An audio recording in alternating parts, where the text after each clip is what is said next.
Praise God. Purihin ang Panginoon. Palakpakan po natin ang Panginoon. God is good. All the time and all the time God is good. Maligayang araw po ng linggo. Ngayon po ay ang atin pong pananambahan ngayon. San ka man panig ng mundo ngayon naman ang yung pinagdadaanan. Gusto ko sabihin sa inyo na mas marami pa rin po tayong mga bagay na dapat pong ipagpasalamat sa ating Panginoon. Alam ko po, lahat po tayo may mga pinagdadaanan ngayon. But I pray, no, as we hear the word of God today, tayo po ay ma-encourage and at the same time, tayo po ay magkaroon ng motivation para po magpatuloy bilang po mga anak ng Diyos. Naniniwala po ako that God is good all the time and all the time God is good. Ngayon po ay ang third installment po ng ating pong September series entitled Not Your Ordinary Guy. Be different to make a difference. Napaka-importante po. Pinag-uusapan natin for the past 3 weeks na ngayon, no, yung importansya na mag-make ng difference. In short, na magkaroon po ng impact yung ating buhay sa mundong ito. Kung ikaw ay nag-aaral, magkaroon ng impact ang iyong buhay sa iyong mga classmate. Kung ikaw ay nagtatrabaho, magkaroon ng impact ang iyong buhay sa iyong mga katrabaho, sa iyong mga office mates, sa community, even sa family mo bilang isang Christian. Last week, no, pinag-usapan natin at sinabi ko rin na tayo po ay nabubuhay hindi lang parang mag-make an income, no? Gumawa ng income, kundi mag-make din ng impact. Everybody type that in the chat, impact. We live not just to make an income, but to make an impact. Hindi po tayo nagtatrabaho para lang kumita, kundi para magbigay ng inspiration, ng impact sa buhay ng mga katrabaho natin. Kung ikaw naman yung nag-aaral, hindi ka lang nag-aaral para makatapos. You are studying to make an impact. Kasi po ang problema sa atin, lalong-lalo na sa ating mga Christian, no, na tayo ay naririnig tsaka nakikita na lang pero hindi na tayo nararamdaman ng ating mga kasamahan sa bahay, sa buhay, sa eskwelahan. Why? Kasi wala nang impact yung ating buhay. Napaka-importante nung gano'n, no? Impact. Merong impact yung ating buhay sa kanila. Siyempre, sa isang positibong bagay. Very fulfilling kasi mga kapatid yung gigising ka ng umaga tapos alam mo na may mga taong nai-inspire sa'yo, may mga taong nababago ang buhay dahil sa ginamit ka ng Panginoon sa kanilang buhay. Yung umingiti sila kasi alam nila na encouraging yung mga sinasabi. Nagsasabi ka ng tama. Nagsasabi ka ng, alam mo yung kinakailangan nilang marinig, hindi lang yung gusto lang nilang marinig. Kaya napaka-importante na magkaroon tayo ng impact. We live to make a difference sa kung saan man po tayo inilagay ng ating Panginoon. Now, I want you to realize that you cannot make an impact if you don't change. Everybody type that in the chat, change. Hindi ka magkakaroon ng positibong impact, hindi magkakaroon ng difference ang buhay mo sa ibang tao kung hindi ka magbabago. Sa totoo lang, isa sa mga pinakamadaling sabihin na salita pero mahirap gawin ay yung salitang change. Why? Lalong-lalo na pinag-usapan kasi natin last week yung mga bagay na nakasanayan natin pero kinakailangan pa rin natin magbago. Alam, everyone needs a turning point. Everybody type that in the chat, turning point.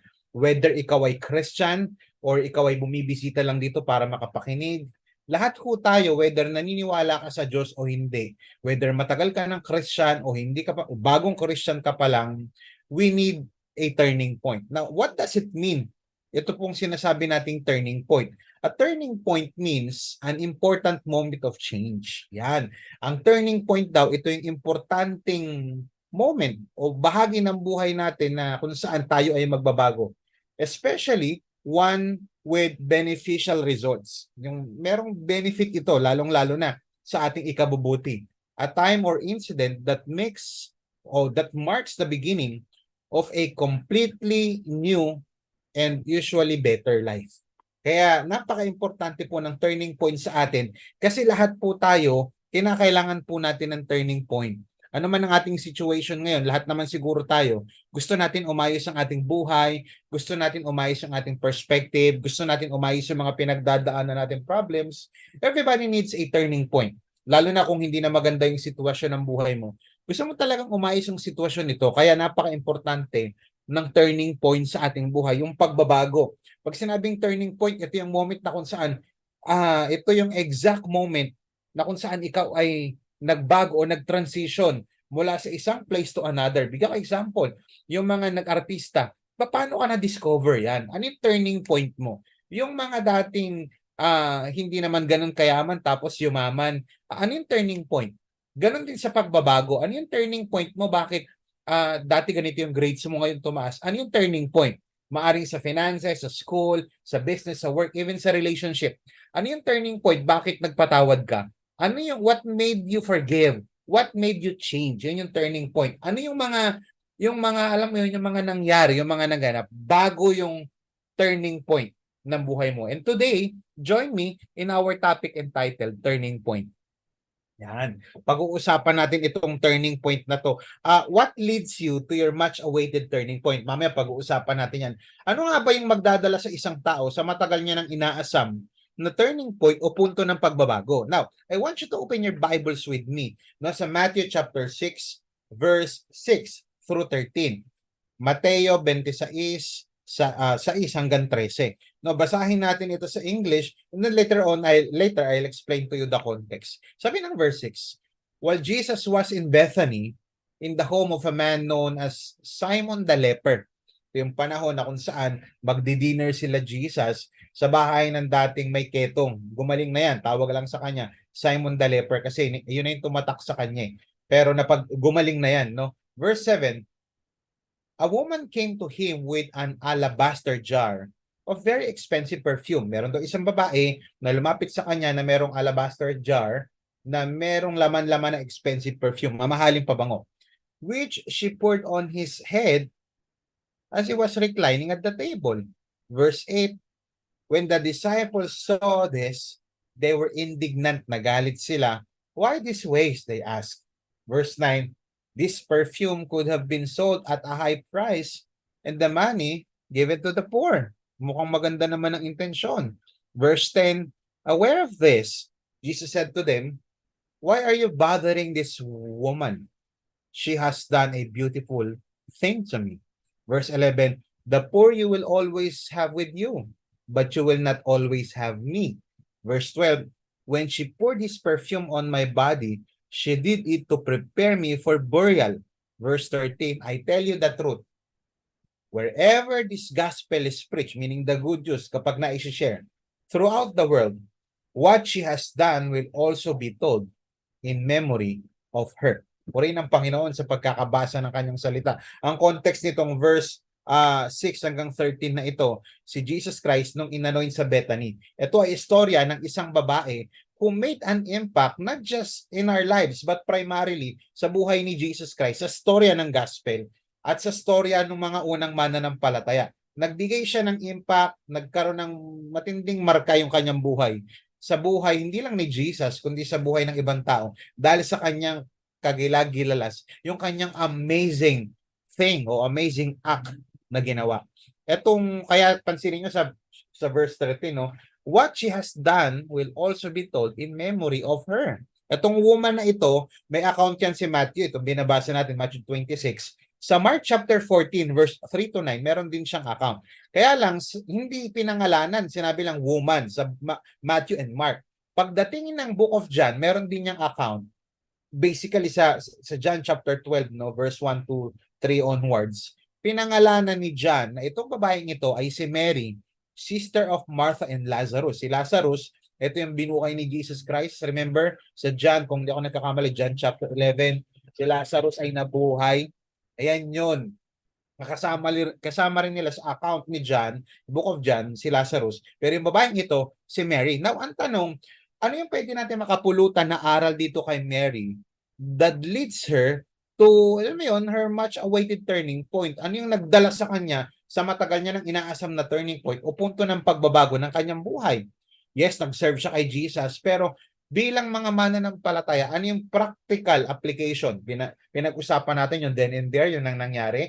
Ngayon, itatawid natin sa ating panahon, ano yung pwede nating ma-apply sa ating buhay? Yung practical application for us to realize na, alam mo yun, may turning point lahat ng tao. Now, tingnan natin, pag-usapan natin muli.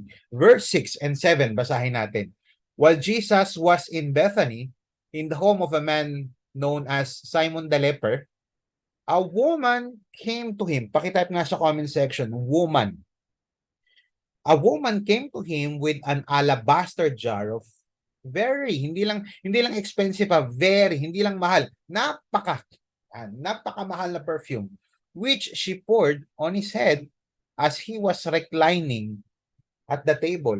Ano yung magdadala sa atin? What leads us to our much awaited turning point? Number one, right connection. Kung gusto mo magkaroon ng pagbabago sa iyong buhay, kung gusto mo magkaroon ng growth, kung gusto mo mag-mature ka, kung gusto mo na, alam mo yun, mas maging mature ka pa sa faith, gusto mong umayos sa pag-aaral mo, lahat ito, all truths are parallel. Sa pag-aaral, sa trabaho, alam mo yun, sa hanap buhay, sa relationship, ultimately sa ating Christian walk. Kung gusto mo magkaroon ng maturity, ng growth, kung gusto mo magkaroon ng turning point, ang iyong buhay, gusto mong alam mo yung mag-progress naman, yung tila wala nang nangyari sa buhay mo, napaka-importante ng right connection.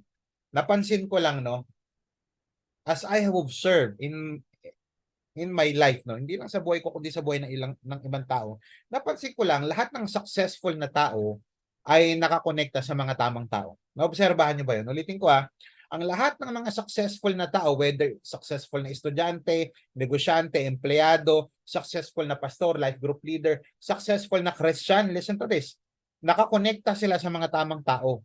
Itong babaeng ito, this woman connected her life. Everybody type that in the chat, connect.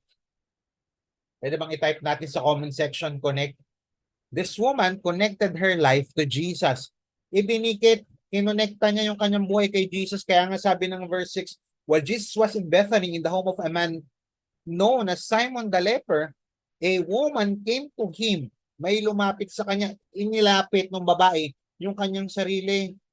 Alam niyo mga kapatid, sa connection, pakinggan niyo maigi ito, na-realize ko na sa connection nakasalalay ang pagsagana o paggana o pagkasira ng isang appliances or gadget.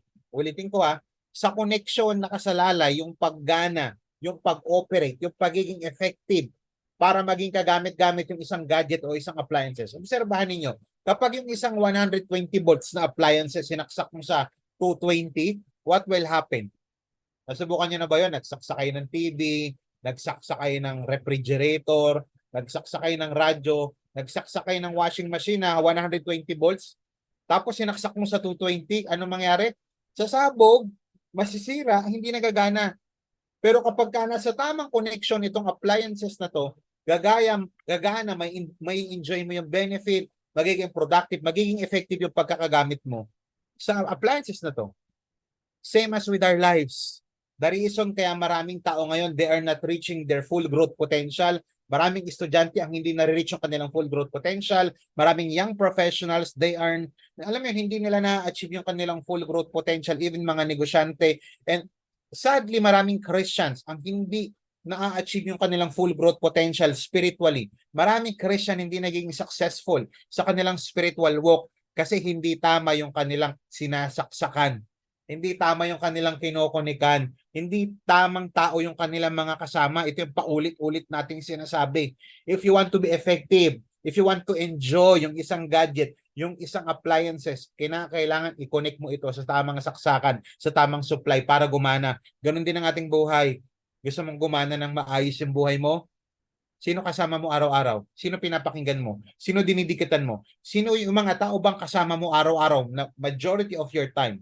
Nagbibigay ba ng value sa buhay mo? Hindi yung value na kinukonsinti lang yung ideology mo Hindi yung value na pinapasaya ka lang nila kasi masayang situation. O malungkot ka lang. Hindi yun. O okay yun. Pero pagkasama mo ba sila lalo bang lumalago at tumitino ka? Ulitin ko kapag kakasama mo ba yung mga taong kinokonikan mo ngayon, lumalago ka ba? Tumitino ka ba? O lalo ka lang napapasama? Napapabuti ba ang buhay mo o napapasama? Napaka-importante ng right connection. Pakitype nga sa comment section, right connection. Sino yung madalas mong kausap? Sino yung hinihingan mo ng advice? Sino yung hinihingan mo ng counsel? Sino yung hinihingan mo ng, alam mo yon, ng mga tamang salita para maging tama ang iyong buhay? Na ang malaking katanungan, paano nga ba ako magkaroon ng right connection? Yan. Paano ako magkaroon ng right connection, whether ito sa tao o sa Diyos, Lord, o pastor? Number one, investigate a high quality connection. Sabi ng verse 6, while Jesus was in Bethany, in the home of a man known as Simon the leper, napaka-importante na naghahanap tayo ng mataas na uri ng connection. Hindi basta-basta connection ito. Suriin mo yung mga taong didikitan mo. Suriin mo yung mga, alam mo yon, yung mga taong iaalaw mo na mag-impluwensya sa buhay mo. Kalidad na connection. Pangalawa, invest in a high quality connection. Una, investigate. Tignan mo, ito bang taong ito may track record na umayos ba yung buhay? Ito track record nito, dati itong basagulero, addict to, pero nabago. Ay, posibleng mabago din ang buhay ko kasi may track record ito ng pagbabago. Okay. Hindi to ano, good payer to, hindi to pala utang.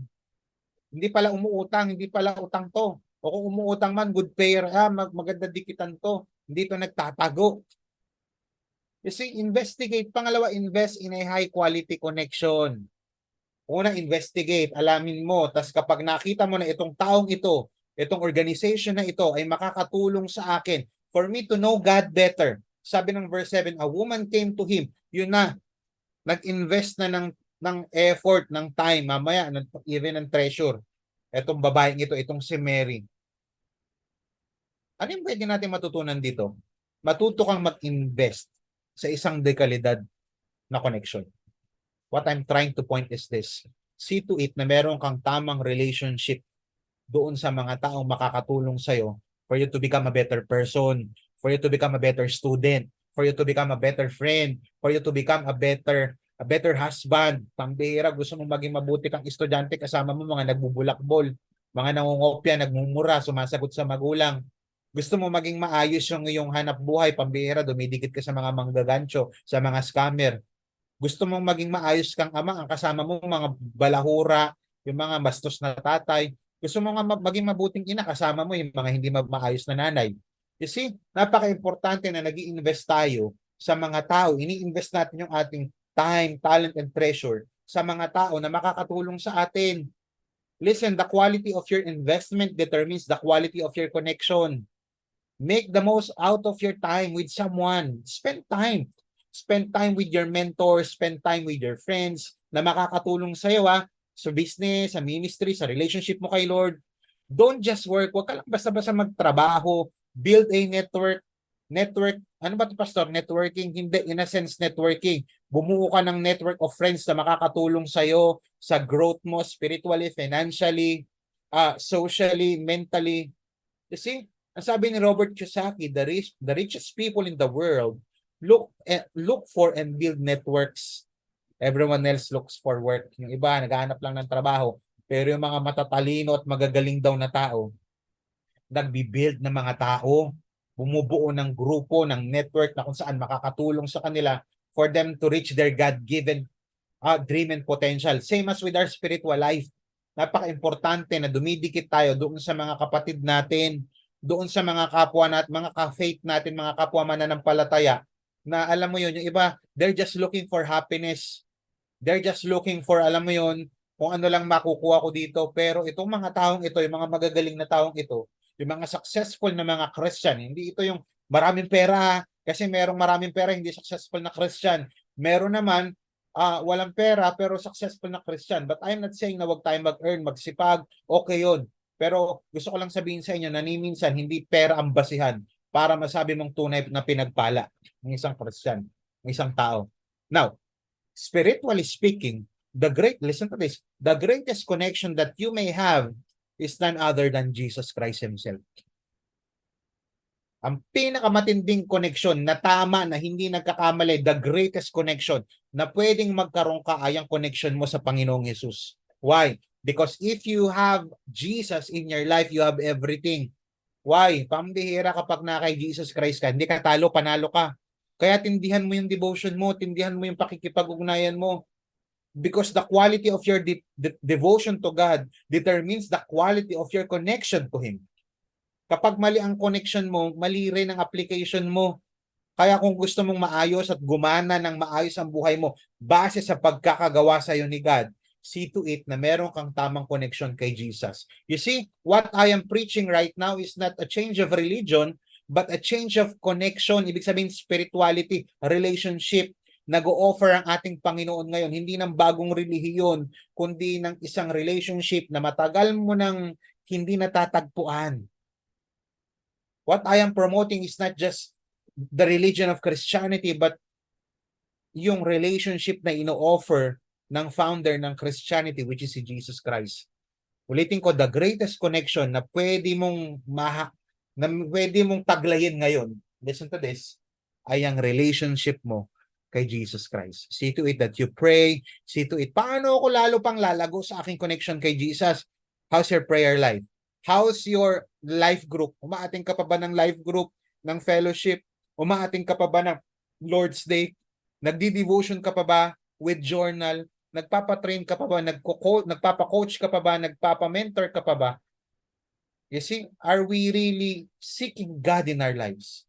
The greatest connection that you may have is none other than Jesus Christ Himself. Kaya kung meron mang connection na hindi dapat maputol sa buhay mo, yan ang connection mo sa ating Panginoon. Palakpakan natin ang ating Panginoon Diyos. Pangalawa, ano yung una? Una, right connection. Pangalawa, a woman came to him with an alabaster jar of very expensive perfume, which he poured on his head as he was reclining at the table. Verse 8, when the disciples saw this, they were indignant, nagalit sila. Bakit ka nagsasayang? Nagsasayang ka. This perfume could have been sold at a high price and money given to the poor. Uy, mukhang tama ang intensyon.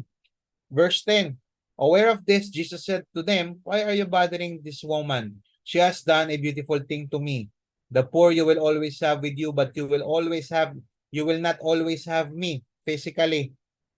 When she poured this perfume on my body, she did it to prepare me for burial. Grabe yung preparation kay Jesus Christ. Ang tindi ng ginawa dito ni Mary. Ano yung una? Right connection. If you want change, if you want to have a turning point in your life, kung gusto mo ng pagbabago in a positive sense, una dapat right connection. Hindi ka magbabago for the better kung hindi better yung mga kasama mo, kung hindi maayos. Pangalawa, we need radical contribution.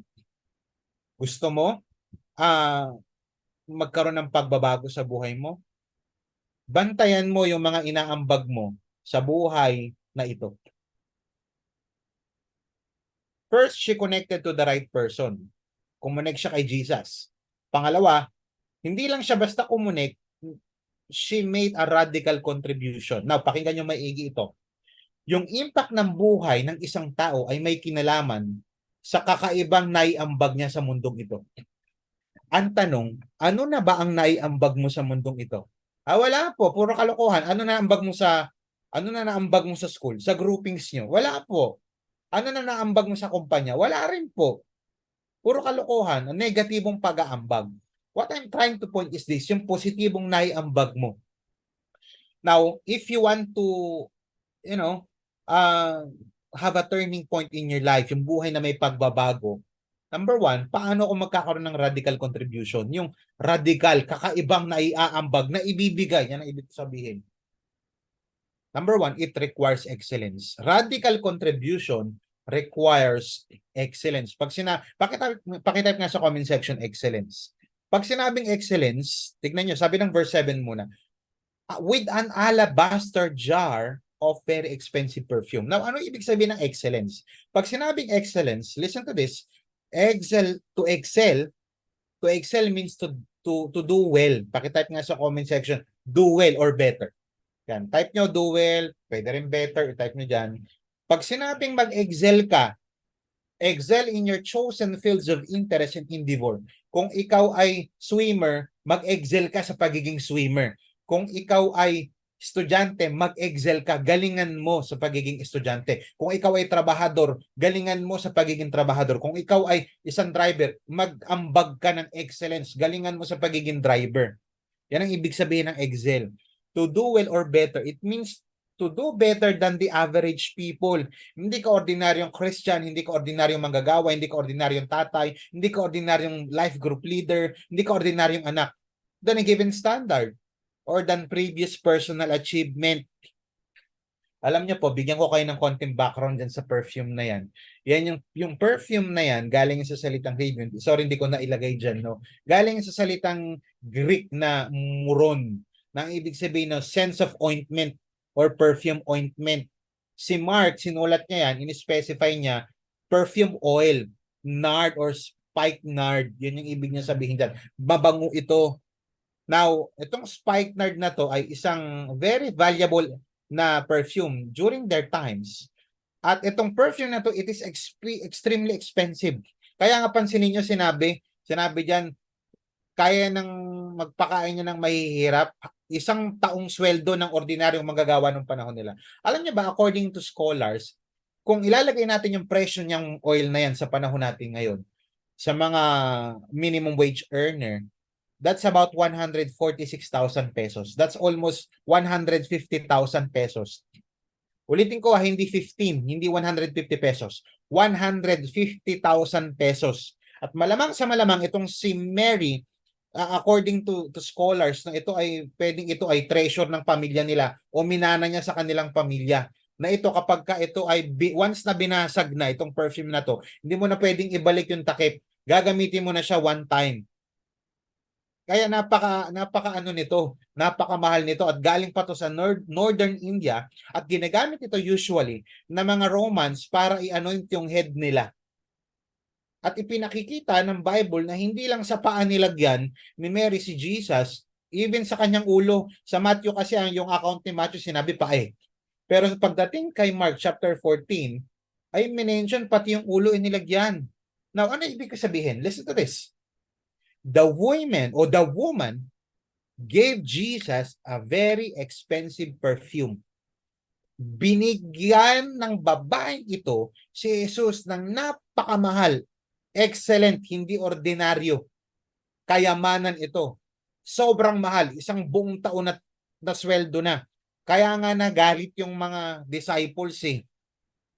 You see, with an alabaster jar of expensive perfume, tanungin kita, ano na yung pinakamahal na naibigay mo kay Jesus? Ano na yung pinaka-valuable, something valuable na ibinigay mo na kay Jesus? Nakapagbigay ka na ba ng ganito kalaking amount ng presyo na pwede mong ibigay sa ating Panginoon? Hindi pera kanyang binigay, pero yung perfume na ito nagbibigay kung gaano katindi niya binavalue itong ating Panginoon. You see? Ano na yung pinakamatinding time na naibigay mo kay Lord? Yung ano na yung pinakamatinding talento mo na naibigay mo kay Lord? I want you to realize that our talents came from God. Now, what we do with our talents is our gift to God. Ulitin ko, our talents is a gift from God. Now, what we do with our talents is our gift to God. Ano nang naibigay mo? Ano na yung something valuable na nabigay mong amount? To be honest, sa inyong tithes and offering, nakapagbigay na ba tayo ng ganito? Yung isang buong sweldo, pambihira, binigay? You see, believe me, kung wala pa, ibigay natin yung the best natin para sa ating Panginoon. Yung turning point ng buhay mo ay nakasalalay sa kalidad ng ginagawa mo at mga bagay na handa mong ibigay para sa Diyos. Si Mary, handa niyang ibigay yung ganito kalaking halaga para kay Jesus. Kahit na, imagine mo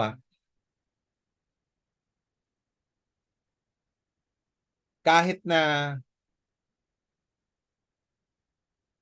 ano man sabihin sa kanya ng kanyang mga kasama doon sa bahay. Number one, it requires excellence. Bakit niya ibinigay? Kasi para sa kanya, si Lord nagre-require dapat ang pagbibigay natin ng excellence. Ang tanong, excellent ba yung pagsuserve mo kay Lord? O tira-tira lang? Ito hindi tira-tira, walang tinira.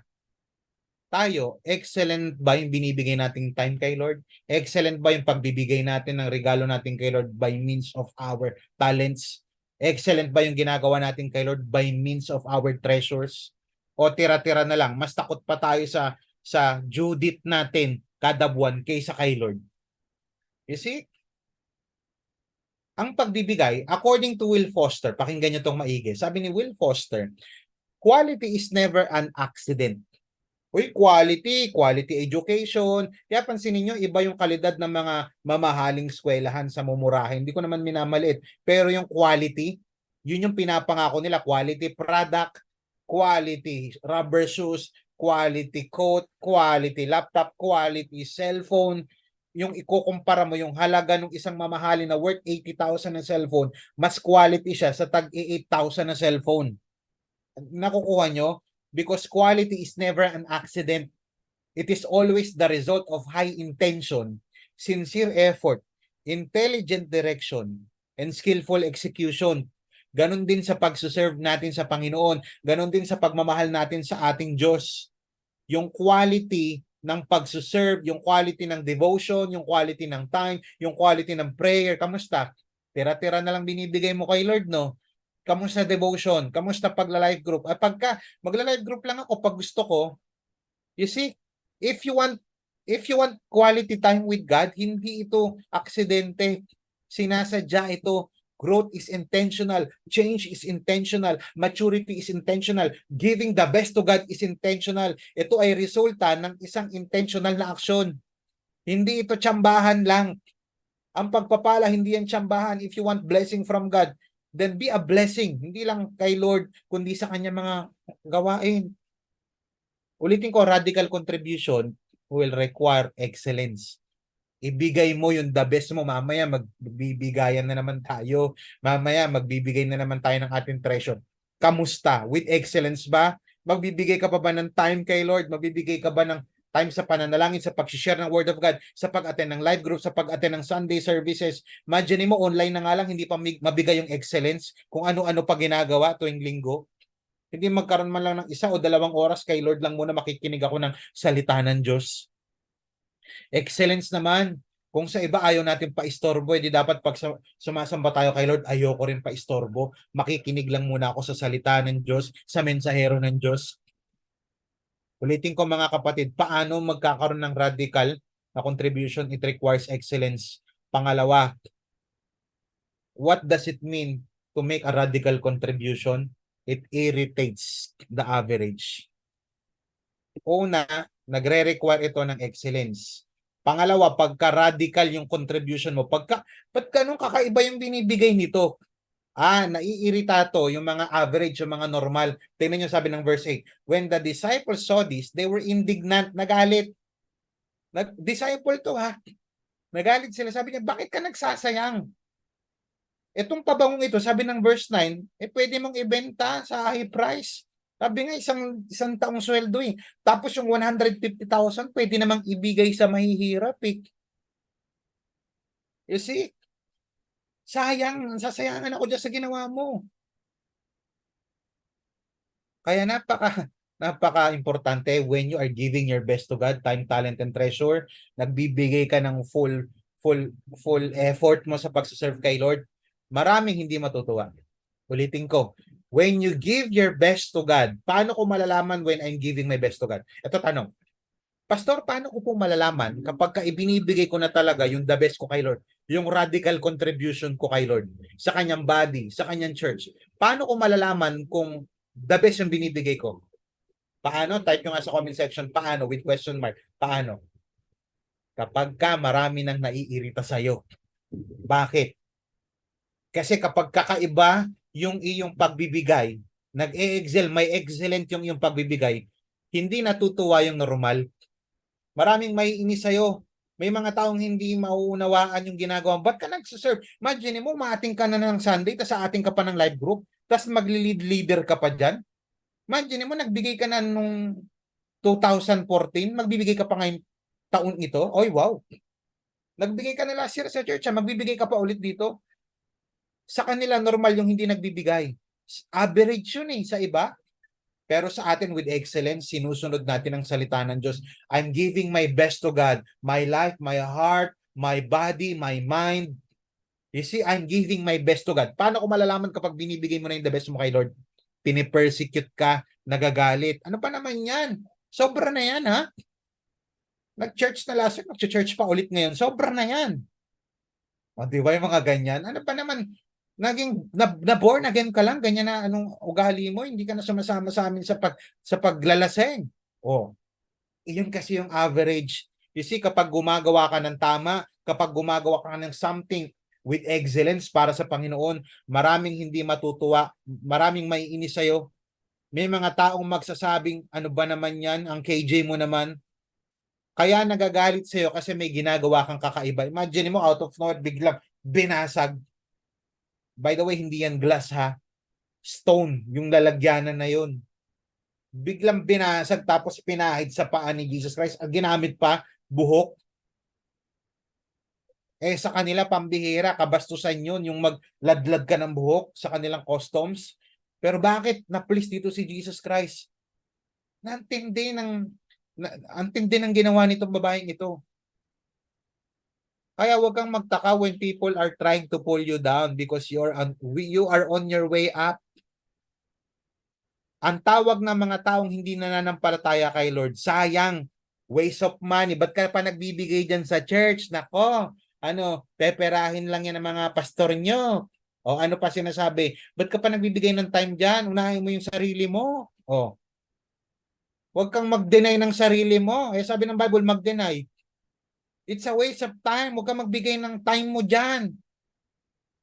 O ano sinasabi? Ba't nandiyan ka? Ito yung religion natin dati. It's a waste of time. Tawag ng mundo dyan pagsasayang. It's a waste of time. Pero sa atin, it's not a waste. It's worship. Para sa iba sayang. Pero sa akin, ito ay uri ng pagsamba. You see what this woman did? He was worshiping Jesus. To other people, it was just a waste of time. It's just a waste of money, waste of effort. But for us believers, it's worship. Hindi ka nagsasayang ng oras kapag ka in-spend mo yung time mo kay Jesus. Hindi ka nagsasayang ng oras kapag nag-spend ka sa prayer. Hindi ka nagsasayang ng oras kapag nag-spend ka sa live group Lord's Day, sa training, sa devotion. You are not wasting your time. You are worshiping Jesus. The question is, are you worshiping Jesus with excellence? O ano yung una? Importante yung pagbibigay natin. Importante mga kapatid, excellence ang pagbibigay.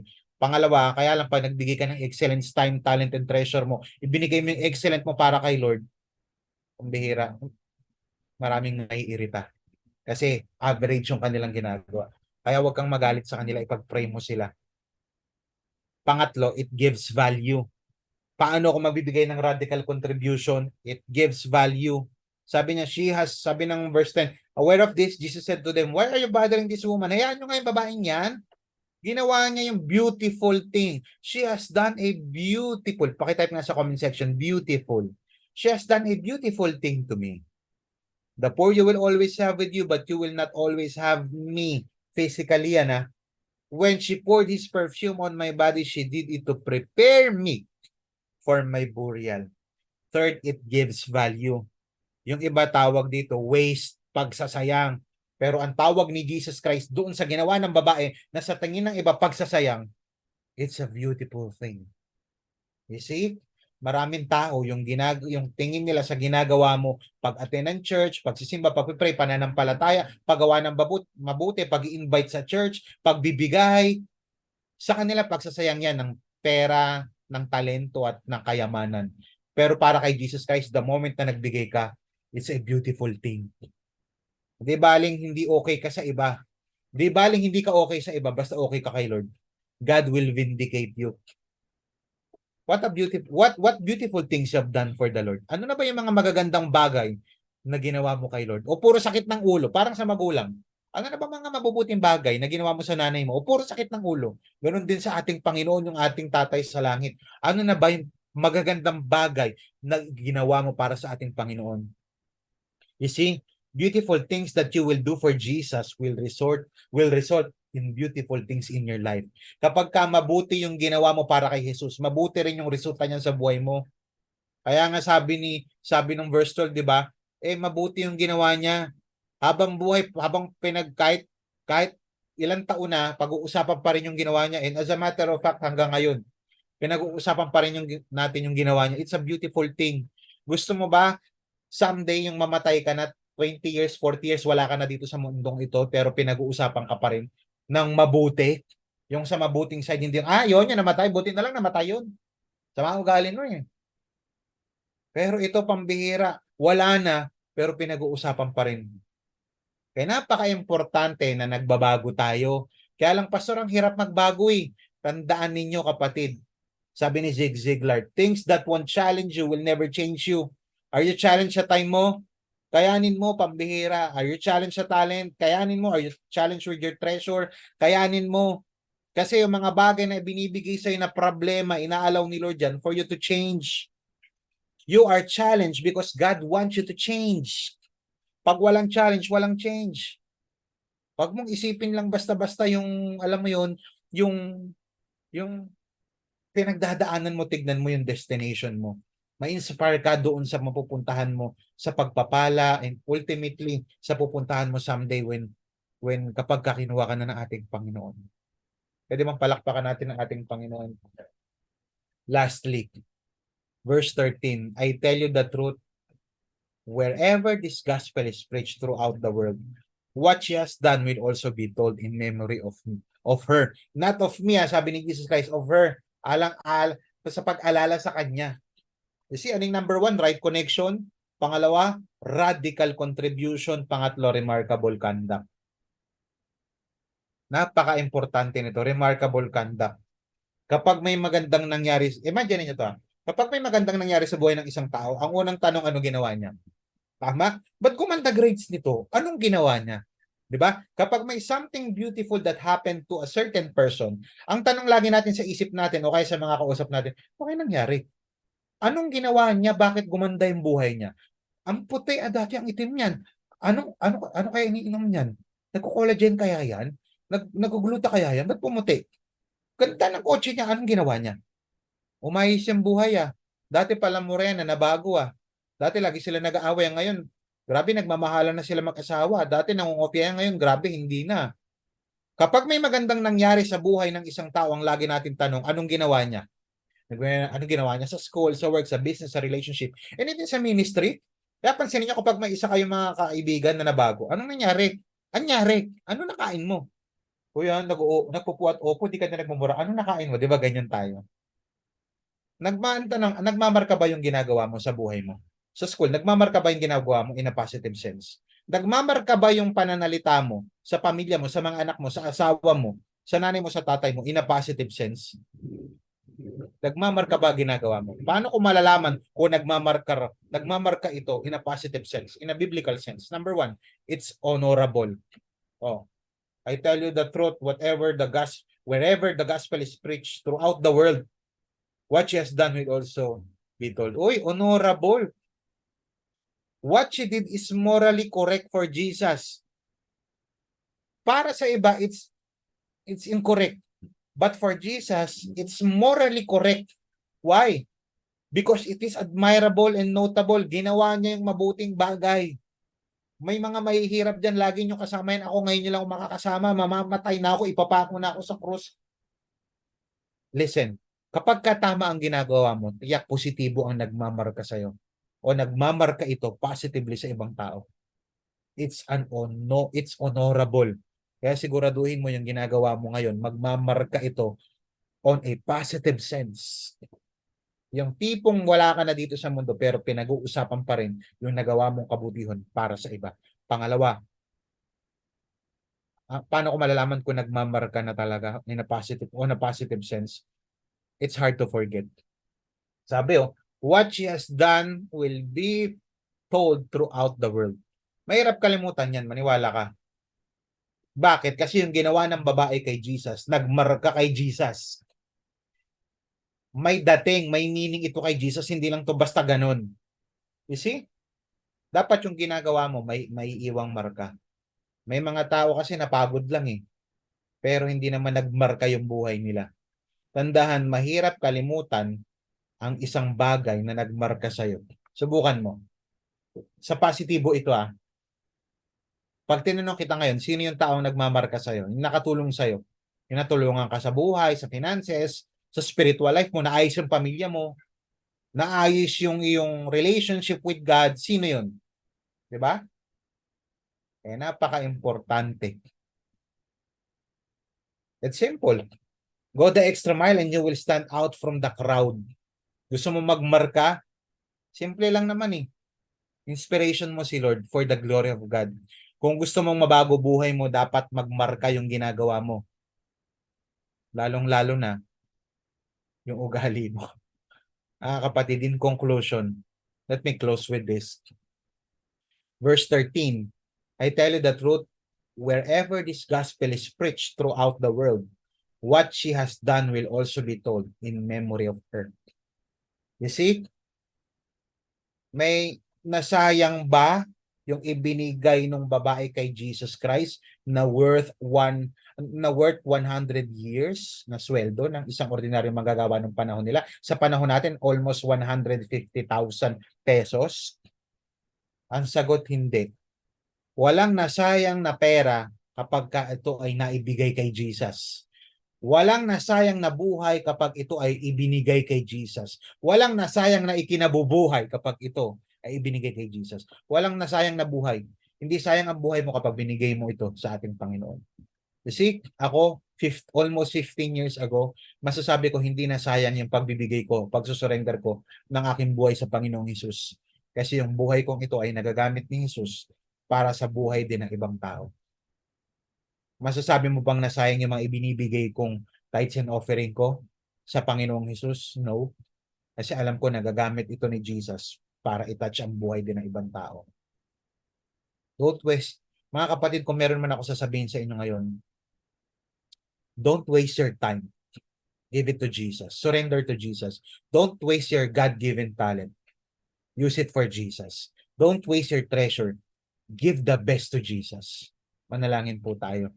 Panginoon, maraming salamat po sa napakagandang mensahe na iyong ipinagkaloob. Thank you for your word. Thank you for loving us. Thank you for correcting us. Thank you for challenging us. Thank you for giving us, Lord God, the right connection. You've provided the right connection by means of sending your Son, Jesus Christ. Lord, ang dami na naming attempt. Pinipilit namin itama yung connection namin sa Diyos sa pamamagitan ng religion, sa pamamagitan ng paghampas sa aming sarili, sa pamamagitan ng paggawa ng mga religious duty namin. Lord, isa lang ang solusyon for us to be right with God. It is only by your Son, Jesus. Kaya kung ikaw ngayon wala ka pang tamang connection sa Diyos, ang tamang connection sa Diyos ay magkaroon ka ng tamang connection kay Jesus. Relationship. Sabi ng Bible, I am the way, the truth, and the life. No one comes to the Father except through Jesus Christ. John 1:12 ang sinasabi, for those who receive and believe in His name, He gave the right to become children of God. Kapatid, hindi lahat ng nanonood ngayon ay tunay na anak ng Diyos. Hindi lahat ng nakakapakinig ay anak ng Diyos. Hindi lahat ng nilikha ng Diyos ay anak ng Diyos. Only those who surrendered their life to Jesus ay may karapatang maging anak ng Diyos. Pastor, paano? Repent of your sins and believe in Jesus Christ for your salvation. I pray sa mga matatagal na pong Christian, I pray for productivity. If you're that kind of Christian na hindi na productive ang iyong buhay, hindi na, wala nang gana, baka kasi wala nang tamang connection o papalya-palya na yung connection mo kay Lord. O baka naman kasi may dinidil sa'yo si Lord, hindi ka nagko-contribute ng tama. You're just contributing average. God wants you to contribute the best. Kaya kung minsan nasasayangan na rin tayo sa time, nasasayangan na rin tayo sa binibigay nating time kay Lord, nasasayangan na rin tayo sa mga talento na ibinibigay natin kay Lord, nasasayangan na rin tayo sa pera na binibigay natin kay Lord kasi average na lang ang tingin natin kay Lord. Average na lang ang thinking natin. Kapatid, if you want to change for the better, do a remarkable conduct. Have a remarkable conduct. Kapatid, because it's honorable and it's hard to forget. Hanggang ngayon, hindi pa rin nakakalimutan yung storya nitong babaeng ito dahil sa kanyang ginawa. Someday sana darating sa punto ng buhay na tayo lahat ay mawala na, mabuhay na yung, nabubuhay na yung mga next generation. Sana pinag-uusapan pa rin tayo in a positive sense. But ultimately, ang dapat maitaas dito, walang iba, ang dapat pinag-uusapan kundi ang ating Panginoon Jesus. Salamat po Lord, pinupuri ka po namin, pinasasalamatan at sinasamba sa ngalan ng Ama, ng Anak at ng Espiritu Santo. Amen at Amen. Praise God. Are you blessed with our service today? If you are blessed, I want you to make a radical contribution right now. Dadako na po tayo sa ating pong pagbibigay. Diyan po yung ating pong number. I want you to give radically. I want you to contribute radically. Kapag ikaw po ay nagbibigay, hindi ka nagbibigay sa tao, nagbibigay ka ng nararapat sa simbahan ng Diyos. At kapag ka ibinibigay mo yung the best para kay Lord, nagmamarka ito kay Lord. Pero kung hindi ka nagbibigay ng the best kay Lord, nang mamarka rin ito, namamarkahan niya na, ito kuripot. Ito hindi nagbibigay ng the best. Si Lord ang bahala sa iyo when you give your best. Si Lord din naman ang bahala sa iyo when you don't give your best. Kaya na-challenge ko po kayo, give your best right now. Andito po, even mamaya pag nag-off na ako ng aking screen, you can still access this. Pwede niyo pong ibigay yan, ating pong, ating pong giving. Nakakasigurado po kayo na yung inyo pong pagbibigay ay makakatulong pa po sa pag-enhance po natin ng pagbabahagi po ng salita ng Diyos. If you want others to be blessed, then be a blessing. Magbigay po tayo. This is Pastor Paul na nagsasabing, have a right connection with Jesus, give radical contribution to Jesus, and make a remarkable conduct. Hindi lamang kay Jesus, kundi sa ibang tao. Maraming salamat po sa pakikinig. See you next Sunday. God bless.